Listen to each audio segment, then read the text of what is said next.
الحمد لله رب العالمين والصلاة والسلام على سيد الأنبياء والمرسلين أما بعد بسم الله الرحمن الرحيم اللهم صل على محمد وعلى آل محمد كما صليت على إبراهيم وعلى آل إبراهيم إنك حميد مجيد اللهم بارك على محمد وعلى آل محمد كما باركت على إبراهيم وعلى آل إبراهيم إنك حميد مجيد رب اشرح لي صدري ويسر لي أمري واحلل عقدة من لساني يفقهوا قولي اللهم انفعنا بما علمتنا وعلمنا ما ينفعنا وزدنا علما سبحانك لا علم لنا إلا ما علمتنا إنك أنت العليم الحكيم.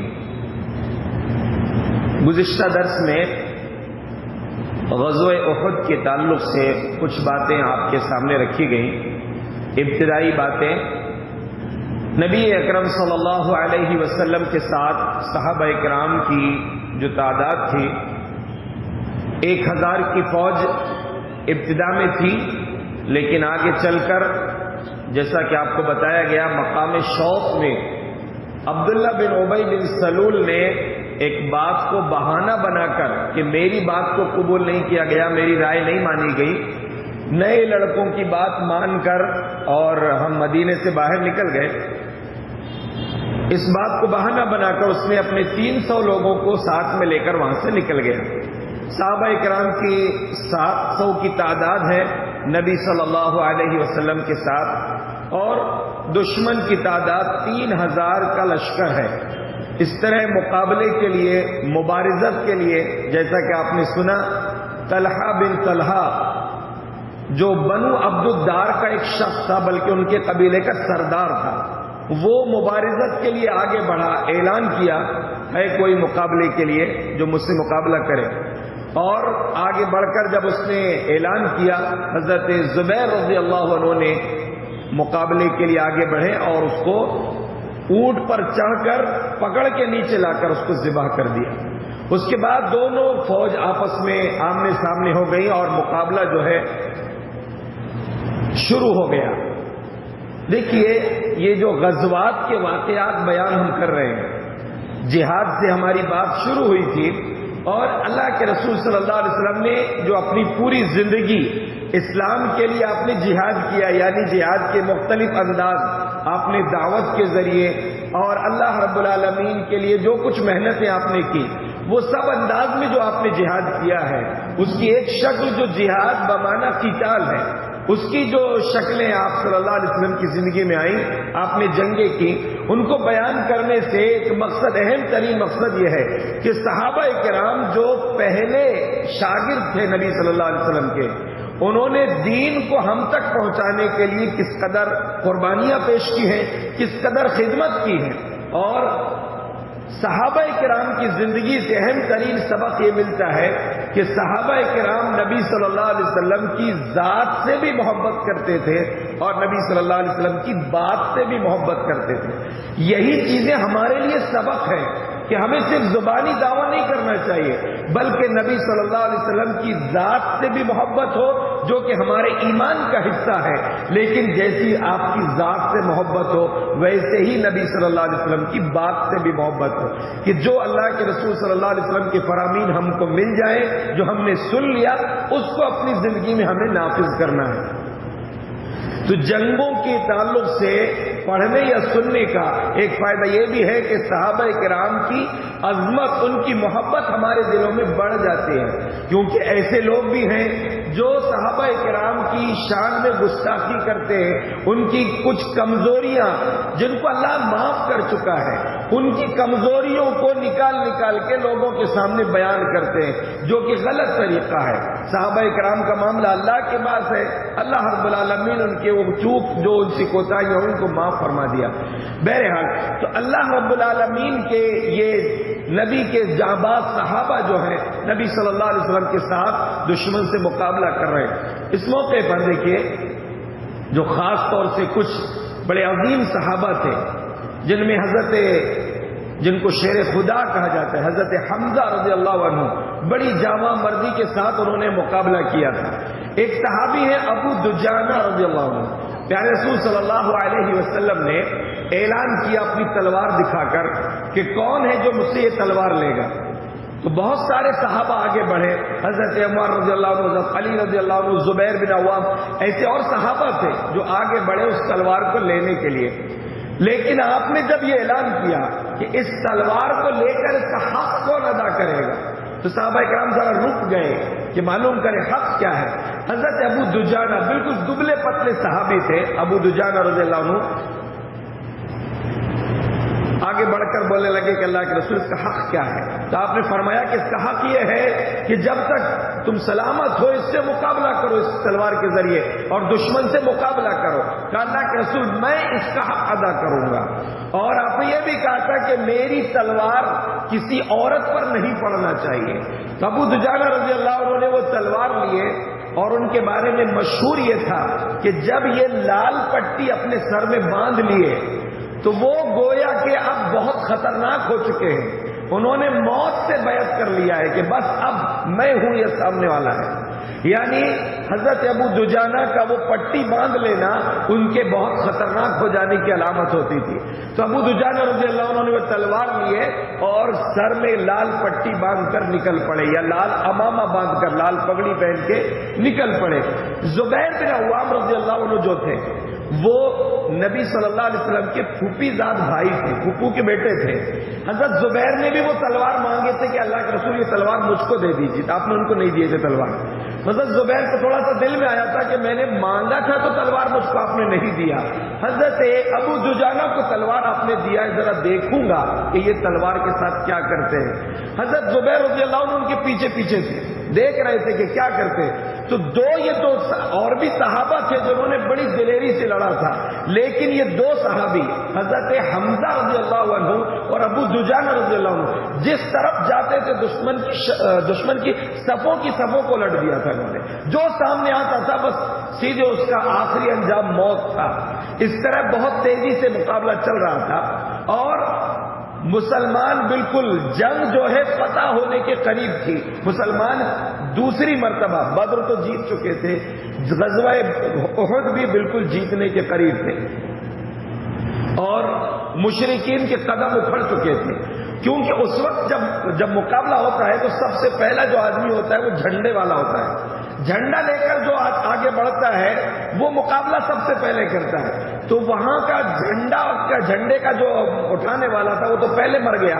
اس کے بعد ایک کے بعد ایک جتنے لوگ جھنڈا اٹھا رہے تھے ہر ایک کو صحابہ اکرام قتل کر دے رہے تھے. ایک ہی خاندان کے 10 لوگ جو ہے وہ جھنڈا اٹھا کے مر چکے تھے.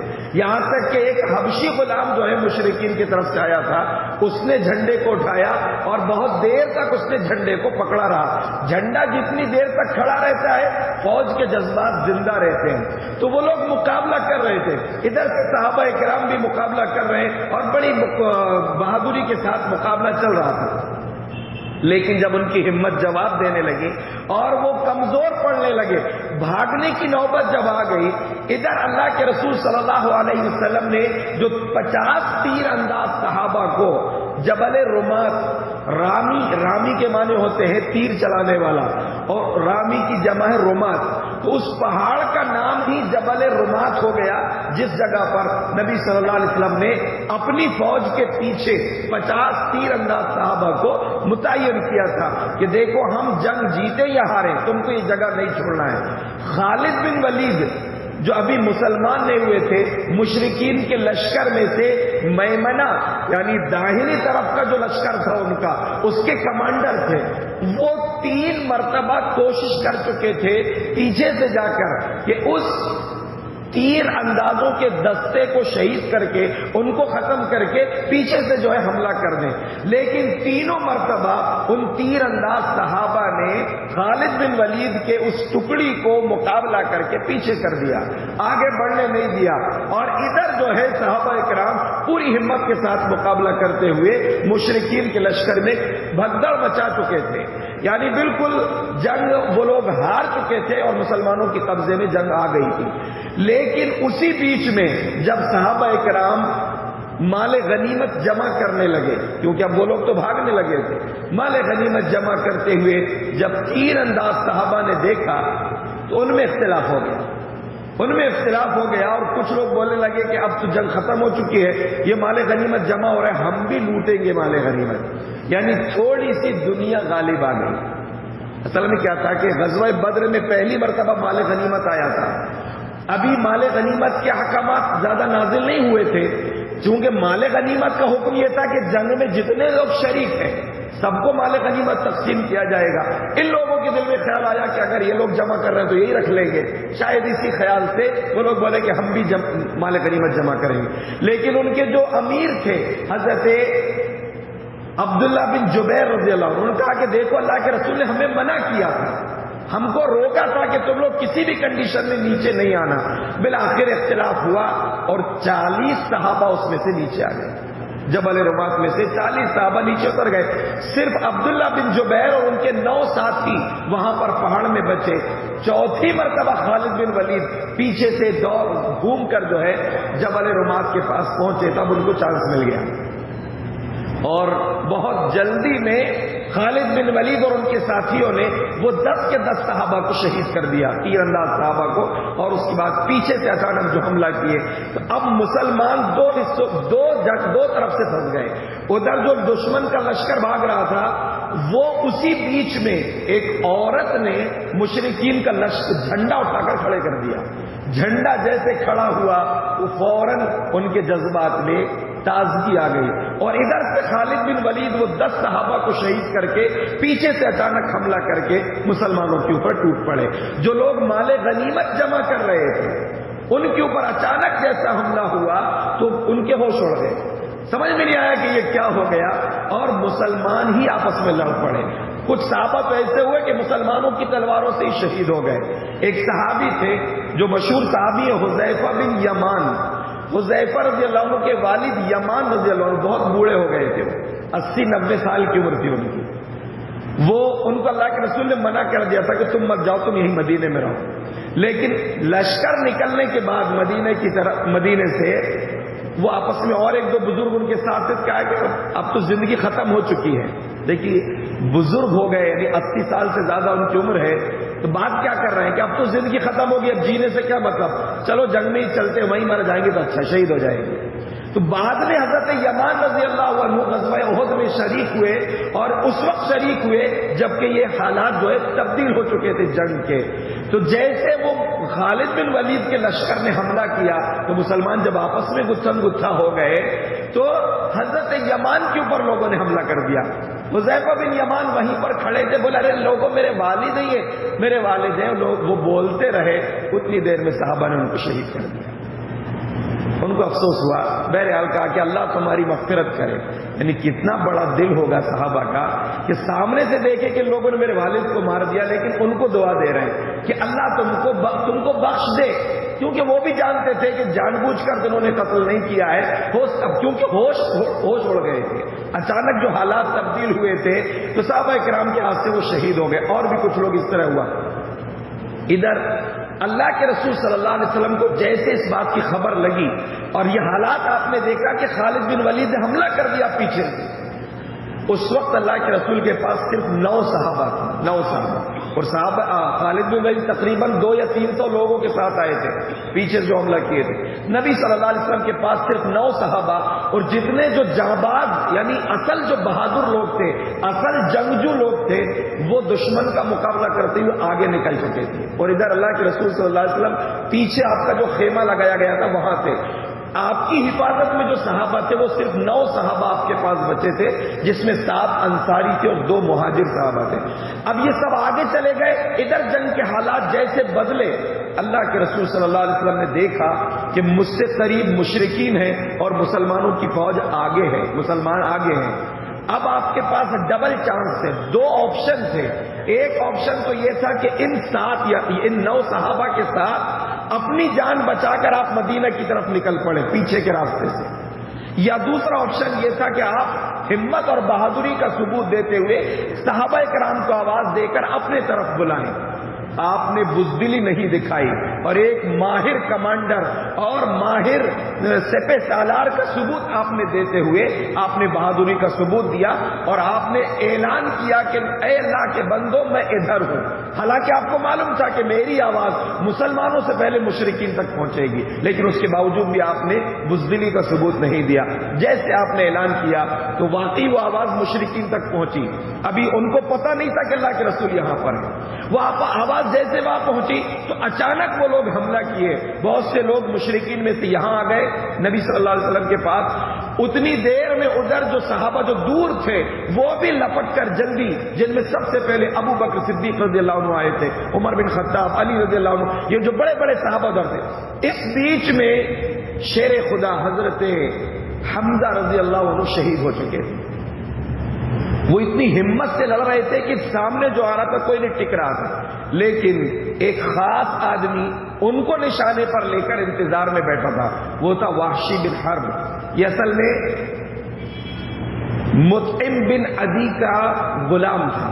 مطعم بن عدی جبیر بن مطعم کے غلام. تو طعیمہ بن عدی جو ہے وہ جبیر بن مطعم بن عدی کے چچا جو ہے وہ غزوہ بدر میں جو ہے وہ ادھر سے قتل ہوا تھا، طعیمہ بن عدی. تو اس کے بھتیجے نے جبیر بن مطعم بن عدی نے وحشی بن حرب جو کہ غلام تھا کہا کہ دیکھو اب یہ غزوہ احد، یہ احد کی جنگ ہونے والی ہے، اس میں اگر تم نے محمد صلی اللہ علیہ وسلم کے چچا حمزہ کو تم نے قتل کر دیا تو میں تمہیں آزاد کر دوں گا.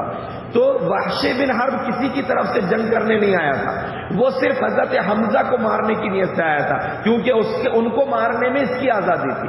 تو وہ بھالا لے کر، بھالا برچھی جو رہتی ہے لمبی، جو پیچھے ڈنڈا رہتا ہے سامنے، وہ برچھی جو بولتے ہیں ہمارے بھالا، تو وہ لے کر، اس کا بہت ماہر تھا وہ بھالا لے کر جو آیا تھا وہ انتظار میں پتھر کے پیچھے بیٹھا ہوا تھا کہ میں حمزہ نظر آئے گا اور میں اس کو قتل کروں گا.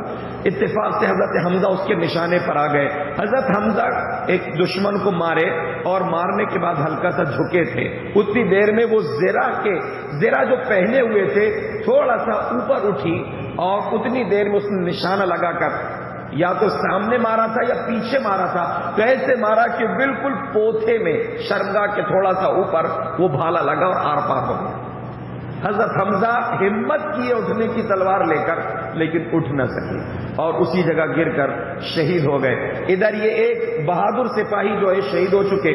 بقیہ جو تھے وہ واپس ادھر اللہ کے رسول صلی اللہ علیہ وسلم کی طرف لوٹے. ادھر جو حالات سے بہت گمبھیر ہو چکے تھے. اللہ کے رسول صلی اللہ علیہ وسلم کی میں جو بات آپ سے کہہ رہا ہوں، دیکھیے ہمیں اس دین کی قدر کرنا چاہیے کہ اللہ کے رسول صلی اللہ علیہ وسلم کی جو یہ واقعات میں آپ کو سنا رہا ہوں صرف مزے کے لیے نہیں ہے یا جوش و جذبات کو زندہ کرنے کے لیے. میں آپ کو یہ پیغام دینا چاہ رہا ہوں کہ کن مشکل حالات میں صحابہ نے وہ جہاد کیا ہے جس جہاد کے نتیجے میں یہ دین ہم تک پہنچا ہے. ہم کو آسانی سے کتاب کی شکل میں دین ملا ہوا ہے، دین کے احکامات ملے تو ہمیں قدر نہیں ہے. وہ صحابہ دین کو کیسے حاصل کیے تھے اور دین کی حفاظت کیسے کیے تھے اسے ہمیں سوچنا چاہیے. صحابہ کرام کے سات انصاری صحابہ آپ کے آس پاس ہیں اور 2 مہاجر صحابہ. ابھی یہ لوگ ادھر سے واپس آتے اتنی دیر میں یہ 9 صحابہ نبی صلی اللہ علیہ وسلم کی حفاظت کیے تھے. اور وہ جو بہت کم وقت میں یہ واقعہ پیش آ چکا تھا. جتنی دیر میں ادھر سے صحابہ واپس آتے اتنی دیر میں 7 انصاری صحابہ شہید ہو گئے. 7 کے ساتھ لڑتے لڑتے شہید ہوئے تھے. ایک آگے بڑا مقابلہ کیا، شہید ہو گئے. دوسرے بڑے شہید ہو گئے. تیسرے ایسے 7ویں جو انصاری صحابی تھے وہ تھے عمارہ بن یزید السکن رضی اللہ عنہ. وہ دشمن سے مقابلہ کر رہے، یعنی پوری ایک فوج سے مقابلہ کر رہے اکیلے. اس قدر ہمت دیکھی ان صحابہ کی، ان انصاری صحابہ کی. مقابلہ کرتے کرتے جب وہ بہت زخمی ہو گئے تو نیچے گرے. اس بیچ میں وہ صحابہ جو ادھر سے آ رہے تھے، جو آپ کے جاباز صحابہ تھے، جب وہ لوگ پہنچے تو اللہ کے نبی صلی اللہ علیہ وسلم نے کہا کہ عمارہ کو سنبھالو. حضرت عمارہ کا جب اٹھائے تو وہ زخمی ہو چکے تھے اور بالکل زخمی ہو کر زمین پہ گرے تو اللہ کے نبی صلی اللہ علیہ وسلم کے پیروں پر ان کا سر تھا. ان کا رخسار، ان کا گال جو ہے وہ جو ہے اللہ کے رسول صلی اللہ علیہ وسلم کے قدم مبارک پر تھا، اور وہیں پر ان کی روح پرواز ہوئی. یعنی آپ کے پیروں کے پاس حضرت عمارہ بن یزید السکن رضی اللہ عنہ کی شہادت ہوئی. اب یہ دو صحابی بچے ہیں، ایک سعد بن ابی وقاص اور دوسرے طلحہ بن عبید اللہ رضی اللہ عنہ. یہ دونوں جو ہے الگ الگ انداز کے صحابی ہیں. سعد بن ابی وقاص تیر چلا رہے تھے، اور تیر چلا رہے تھے تو یہ اکیلے صحابی ہیں جن کو اللہ کے رسول صلی اللہ علیہ وسلم نے کہا تھا ارمی یا سعد فدا کا ابی و امی. کیا کہنے سعد رضی اللہ عنہ کی قسمت کی کہ دوسرے صحابہ جو ہے نبی صلی اللہ علیہ وسلم سے کہا کرتے تھے اے اللہ کے رسول ہمارے ماں باپ آپ پر قربان ہو، لیکن صحابہ میں اکیلے سعد رضی اللہ عنہ ہیں جن کو پیارے رسول نے کہا تھا ارمی یا سعد، اے سعد تیر چلاؤ میرے ماں باپ تم پر قربان ہو. اکیلے صحابی حضرت سعد تیر چلا رہے، تیروں سے وہ نبی صلی اللہ علیہ وسلم کا دفاع کر رہے ہیں، اور دوسرے صحابی ہیں طلحہ بن عبید اللہ جو تیروں کو روک رہے ہیں اور ساتھ میں دشمن سے مقابلہ بھی کر رہے ہیں. جب صحابہ کرام یہ واپس آئے ہیں، سب سے پہلے ابو بکر صدیق رضی اللہ عنہ آئے تو حضرت طلحہ جو ہے وہ بھی زخمی ہو گئے. زخمی ہونے کے باوجود اللہ کے رسول کی حفاظت کر رہے ہیں. اور جب ابو بکر صدیق آئے تو کہا کہ طلحہ کو سنبھالو، طلحہ نے اپنے اوپر جنت کو واجب کر لیا ہے. اور ایک کتنا قیمتی جملہ کہا تھا آپ نے، مطلب پڑھ کر رشک آتا ہے سن کر. کہا کہ جسے کسی شہید کو زمین پر چلتا ہوا دیکھنا ہے تو طلحہ بن عبید اللہ کو دیکھیں. کتنی بڑی فضیلت کی بات ہے. تو شہید تو انسان مرنے کے بعد ہوتا ہے، آپ نے فرمایا کسی شہید کو زندہ دیکھنا ہے تو طلحہ بن عبید اللہ کو دیکھ لو. اس قدر فضیلت ان کی. تو یہ دو صحابی مقابلہ کرتے رہے، نبی صلی اللہ علیہ وسلم کی حفاظت کرتے رہے. اتنی دیر میں جب یہ صحابہ آئے تو آپ نے کہا طلحہ کو سنبھالو. طلحہ رضی اللہ عنہ کو سنبھالا گیا. اس بیچ میں ابو طلحہ ایک ہے طلحہ بن عبید اللہ، اور وہ بڑی ہمت سے لڑ رہے تھے. ابو بکر صدیق کہتے ہیں جب میں ادھر سے آیا تو دیکھا کہ ایک شخص بڑی بہادری سے لڑ رہا ہے، تو میرے دل میں آیا کہ یہ طلحہ بن عبید اللہ ہو تو اچھا ہے. کہتے جب قریب جا کر دیکھا تو واقعی طلحہ بن عبید اللہ تھے. اور جب وہ واپس آئے ہیں صحابہ تو ادھر جو ہے اللہ کے رسول صلی اللہ علیہ وسلم کے پاس جو صحابہ جمع ہوئے ان میں ابو طلحہ انصاری ہے. ابو طلحہ انصاری بڑے ماہر تیر انداز تھے، تو وہ تیر چلا رہے تھے اور بڑے کھینچ کر تیر چلاتے. تو اس دن 3 کمان توڑ دیے تھے انہوں نے، 3 کمان ٹوٹی جن سے. اور جتنے بھی کوئی اگر گزرتا تھا تیر لے کے تو اللہ کے رسول فرماتے کہ ابو طلحہ کے لیے اپنے تیر چھوڑ دو، وہ تیر لے کر پھر استعمال کرتے. ادھر ابو دجانہ جو گئے تھے نا، ابو دجانہ تلوار لے کر، جنہوں نے بہت ہمت کے ساتھ لڑا تھا، مقابلہ کیا تھا، وہ گئے. واپس جب آئے ادھر جو حالات بن چکے تھے اتنی دیر میں، اب یہاں پر اللہ کے رسول کی حفاظت کی ضرورت تھی. تو دیکھیے قربان جائیے ان صحابہ کی زندگیوں پر کہ دشمن کی طرف پیٹ کر کے اللہ کے رسول صلی اللہ علیہ وسلم کی طرف رخ کر کے کھڑے ہو گئے کہ جتنے تیر آئیں گے تو میرے پیٹ پر لگیں گے. سبحان اللہ، کیسی حفاظت کی ان لوگوں نے کہ پیٹ میں آ کر تیر لگ رہے ہیں، ڈھال کی بجائے اپنی پیٹ کو ڈھال بنا دیا کہ جتنے تیر آئیں گے سب میرے پیٹ پر لگیں گے. ابو دجانہ دبلے پتلے صحابی ہیں. تو اس طرح اللہ کے رسول کی حفاظت کی. لیکن پھر بھی کچھ بدبخت جو تھے جنہوں نے حملہ کیا تھا آ کر اللہ کے رسول صلی اللہ علیہ وسلم پر کسی نے تلوار مارا، ایک نے پتھر دے کر مارا تھا جس سے آپ گڑھے میں گر گئے تھے. وہ گڑھا کون سا تھا؟ وہ جو اس سے پہلے ذکر آیا نا کہ ایک عامر فاسق نامی آدمی جس نے آ کر اعلان کیا تھا کہ میری قوم کے لوگوں، ابو سفیان کا کہنا یہ ہے کہ تم سے ہم کو نہیں لڑنا ہے، پھوٹ ڈالنے کی جو کوشش کیا تھا. اس نے بہت سے گڈھے بنا دیا تھا اور اوپر کھجور کی پتی رکھ دیا تھا کہ یہ مسلمانوں کے لشکر یہاں پر بھاگے گا تو گریں گے یہ لوگ. اسی ایک گڈھے میں اللہ کے رسول صلی اللہ علیہ وسلم گر گئے تھے جس میں آپ کے گھٹنے میں موچ آ گئی تھی. دوسرے نے آ کر ابن قمع نامی ایک آدمی تھا، اس نے آ کر اللہ کے رسول کو زور سے تلوار مارا تھا جس میں جو وہ خود وہ جو ہیلمٹ پہنتے تھے اس میں جو کڑیاں رہتی تھی لوہے کی جو چہرے کو ڈھانکے رہتی تھی، 2 کڑیاں جو ہے آپ کے چہرے میں گال میں گھس گئی، 2 راڈ لوہے کی. اللہ کے رسول صلی اللہ علیہ وسلم اس سے زخمی ہو گئے، آپ کے دانت مبارک بھی گر گئے. ایک نے اور تلوار مارا جس سے دانت یا گرنے سے آپ کے دانت ٹوٹ گئے تھے. جب یہ صحابہ کرام پہنچے تو اس میں ابو عبیدہ بن جراح رضی اللہ عنہ بھی تھے. انہوں نے جیسے دیکھا ابو بکر صدیق آگے بڑھے وہ نکالنے کے لیے، تو اللہ کے رسول صلی اللہ علیہ وسلم کی اس کڑی کو، اس لوہے کی راڈ کو نکالنے کے لیے ابو عبیدہ بن جراح نے کہا ابو بکر تم کو اللہ کا واسطہ ہے مجھ کو نکالنے دو۔ اب ہاتھ سے بھی نہیں نکالے کہ اللہ کے رسول کو تکلیف ہوگی، منہ سے پکڑ کے، دانت سے پکڑ کے اس کو نکال رہے تھے، تو وہ دانت سے پکڑے تھے تو اتنی مضبوط گھسی تھی وہ راڈ، سوچے کتنی تکلیف ہوگی اللہ کے رسول کو۔ یعنی آپ یہ سوچیں کہ جو دین ہم کو آسانی سے ملا ہے، پیارے نبی نے کیا کیا تکلیفیں سہ کر وہ دین ہم تک پہنچایا، اور صحابہ نے کتنی قربانیاں دی ہیں، تو وہ اتنی مضبوط گھسی تھی وہ راڈ کہ نکالنے کی وجہ سے ابو عبیدہ بن جراح کا دانت ٹوٹ گیا۔ اس کے باوجود بھی وہ راڈ کو نکالا، دوسری راڈ کو نکالے تو دوسرا دانت ٹوٹ گیا۔ سوچی دانت اتنی آسانی سے کہاں نکلتا ہے، راڈ نکالنے میں دانت ٹوٹ گیا، مطلب کیسی وہ گھسی ہوگی وہ راڈ، اور کتنی تکلیف ہوگی پیارے رسول صلی اللہ علیہ وسلم کو۔ آپ نے وہ دونوں راڈ نکالا، آپ دعا بھی کر رہے تھے، پہلے تو آپ نے کہا کہ اللہ کیسے قوم کامیاب ہوگی، یہ قوم جس نے اپنے نبی کو زخمی کر دیا۔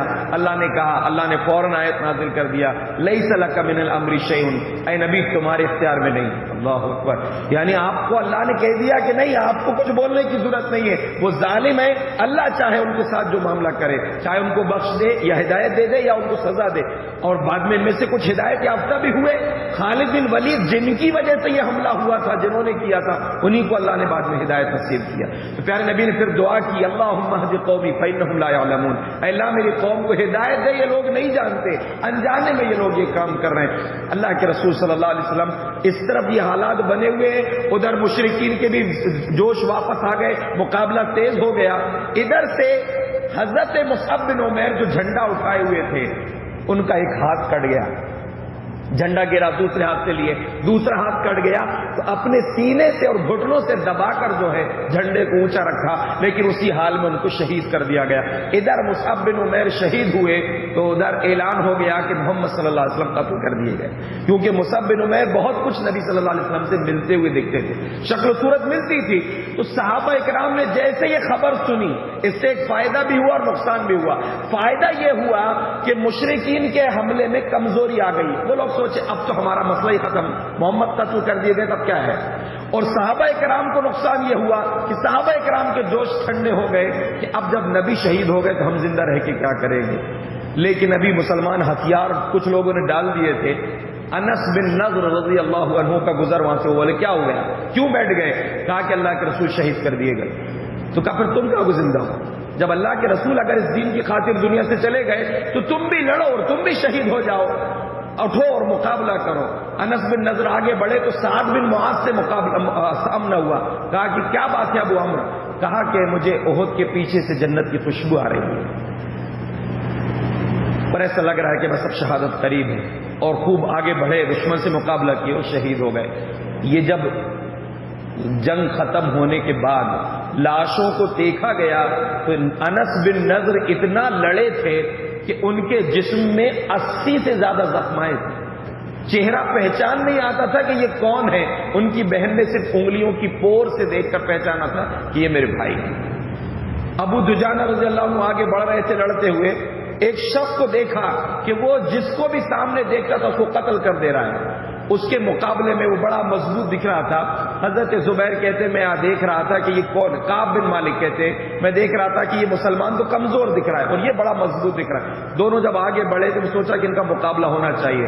جیسے مقابلہ شروع ہوا دونوں کا، ابو دجانہ نے ایک تلوار اس کو ایسا مارا کہ اس کا کام تمام کر دیا، اور اس کے بعد ہیلمٹ اتار کے خود اتار کے کہا، کعب کیسی رہی؟ کہتے میں نے جب دیکھا کہ یہ تو ابو دجانہ ہے، یعنی جو کہ بہادری کی علامت ہے، حضرت ابو دجانہ اس کو ختم کر دیا۔ اس طرح جو ہے یہاں پر حالات ادھر بھی آپ کمزور پڑ گئے، لیکن تھوڑی دیر کے بعد جب یہ صحابہ کرام کے جذبات ٹھنڈے ہو کچھ ہوش میں آئے، اسی بیچ کسی نے اعلان کیا کہ اللہ کے رسول ابھی زندہ ہیں۔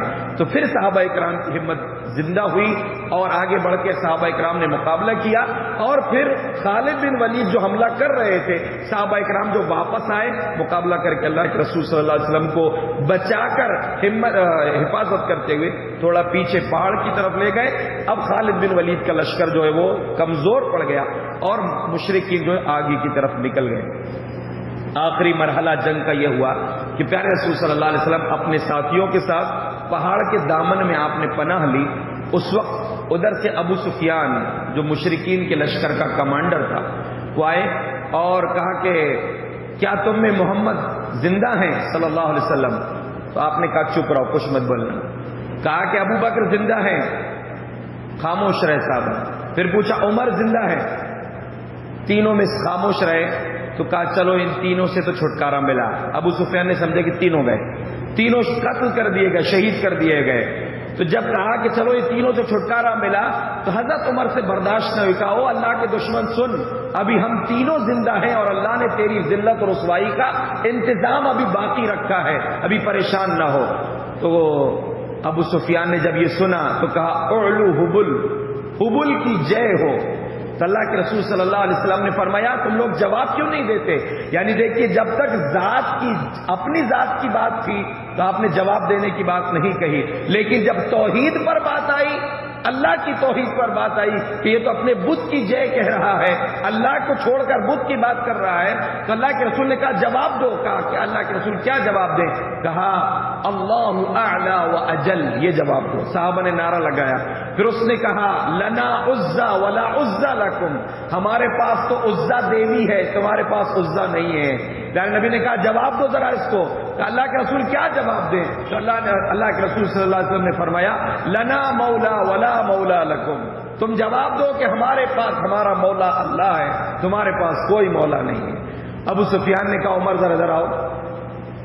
حضرت عمر رضی اللہ عنہ جب کو اللہ کے رسول نے کہا جاؤ کیا بول رہے سنو. اللہ کے رسول جب نے حکم دیا تو ابو سفیان کے قریب گئے. عمر کہ کیا بات ہے؟ کہ سچ بتانا محمد صلی اللہ علیہ وسلم زندہ ہیں کہ نہیں؟ بولے اللہ کی قسم زندہ ہے. تو کہا کہ ابو قمع کے مقابلے میں تم میرے نزدیک زیادہ سچے ہو. ابو قمع نے جا کر اصل میں اعلان کیا تھا کہ میں نے محمد کو قتل کر دیا. تو اس کو یقین آ گیا کہ محمد صلی اللہ علیہ وسلم زندہ ہیں. واپس گیا اور ان کا لشکر روانہ ہونے لگا. اس بیچ میں ایک اور واقعہ پیش آیا. ایک تھا ابی بن خلف، بڑا بدبخت اور بہت کمینہ انسان. وہ مکہ میں نبی صلی اللہ علیہ وسلم کو کہتا تھا کہ محمد یہ دیکھیے گھوڑا میں تیار کر رہا ہوں، اس گھوڑے میں بیٹھ کے تجھ کو قتل کروں گا. تو اللہ کے رسول نے ایک دن اس نے کہہ دیا تھا کہ بلکہ میں تجھ کو قتل کروں گا. تو یہ جب جنگ ختم ہو گئی اور جب جانے لگے تو وہ آیا باقاعدہ گھوڑے میں سوار ہو کے. کہا کہ محمد کہاں ہے؟ تو کہا اللہ کے رسول صلی اللہ علیہ وسلم نے سے صحابہ نے پوچھا ہم جواب دیں کیا؟ تو کہا کہ نہیں چپ رہو. قریب آ گیا تو آپ نے ایک نیزہ لیا اور صحابی بیان کرتے کہ آپ نے ایسا جھٹکا دیا جو صحابہ آپ کو سنبھالے ہوئے تھے. کس وجہ سے؟ زخمی ہونے کی وجہ سے. تو صحابہ کو آپ نے ایسا جھٹکا دیا تو صحابہ ایسے بکھر گئے جیسے اونٹ جب پھریری لیتا ہے تو مکھیاں اڑ جاتی ہیں. یعنی اندازہ کیجئے کہ نبی صلی اللہ علیہ وسلم کتنی طاقت تھی آپ کے جسم میں. کسی اشارہ جھٹکا دینے میں صحابہ بکھر گئے. آپ نے وہ نیزہ لیا اور اس کے خود اور زرہ کے بیچ میں گلے میں ہلکی سی صرف ایک جگہ دکھ رہی تھی. آپ نے نشانہ لگا کر اسی جگہ پر ایک مارا تو ایک کٹ لگا تھا، خالی کٹ، بہت زور سے بھی نہیں لگا تھا. وہ چلاتا ہوا بھاگا اور کہا کٹ مجھے محمد نے قتل کر دیا. تو جب یہ اپنے لشکر میں پہنچا لوگ پاگل ہو گئے کیا؟ تم کو کوئی زخم نہیں ہے، تھوڑا سا نشان لگا، خون بہہ بھی نہیں رہا تھا، صرف ہلکا سا خون نکلا تھا. یقین دیکھو عجیب بدبخت لوگ تھے یہ قسمت کے مارے. کہا کہ محمد نے مجھ سے کہا تھا کہ میں تجھے قتل کروں گا، اگر محمد صرف تھوک بھی دیتا میرے اوپر تو میں مر جاتا. یعنی اتنا یقین تھا کہ محمد کی بات اتنی سچی ہے، لیکن پھر ایمان نہیں لائے. ہمیں اپنی قسمت پر رشک آنا چاہیے. ہم نے نبی کو دیکھا نہیں ہے لیکن اللہ نے یہ نعمت ہمیں عطا کیا ہے. اللہ ہمیشہ اسی پر زندہ رکھے، اسی پر خاتمہ نصیب فرمائے. پھر وہ چلاتا ہوا بھاگا، بیل کی طرح آواز نکال رہا تھا.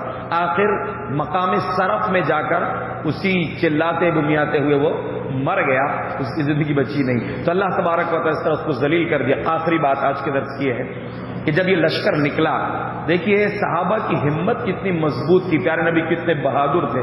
جب یہ لشکر نکلنے لگا تو پیارے نبی صلی اللہ علیہ وسلم نے حضرت علی سے کہا جاؤ دیکھو یہ لوگ رکے ہیں کہ جا رہے ہیں، اور اگر جا رہے ہیں تو اونٹوں پر جا رہے ہیں کہ گھوڑوں پر جا رہے ہیں. اور دیکھیے کتنی ہوش، آپ کی عقل مندی کو دیکھیے، آپ کی ذہانت پر غور کیجیے. آپ نے فرمایا کہ اگر وہ لوگ گھوڑوں پر سوار ہیں اور اونٹوں کو چلا رہے ہیں تو اس کا مطلب وہ مدینے پر حملہ کرنے کی نیت سے جا رہے ہیں. اور کیونکہ مدینہ سامنے تھا صحابہ کرام کے، آپ لوگ اپنے آپ پیچھے آ گئے تھے پہاڑ کی طرف، پہلے آپ نے وہ راستہ اختیار کیا تھا. اور اگر گھوڑوں کو آگے رکھے ہوئے اونٹوں پر سوار، اس کا مطلب مکہ جا رہے ہیں۔ حضرت علی رضی اللہ عنہ نے جا کے دیکھا تو آ کے بتایا کہ وہ لوگ گھوڑوں پر نہیں بلکہ اونٹوں پر سوار ہیں اور گھوڑوں کو آگے رکھے ہوئے۔ آپ نے فرمایا ہمت ٹوٹ چکی ہے، وہ لوگ مکہ جا رہے ہیں۔ اس کے بعد اس غزوے پر اللہ رب العالمین نے کیا تبصرہ کیا ہے، کیا سبق اس میں اور زیادہ انشاءاللہ کل کے درس میں آپ کے سامنے پیش کریں گے۔ اللہ رب العالمین ہمیں صحیح معنوں میں کتاب و سنت کی روشنی میں عمل کرنے کی توفیق عطا فرمائے، آمین۔ وآخر دعوانا الحمد للہ رب العالمین۔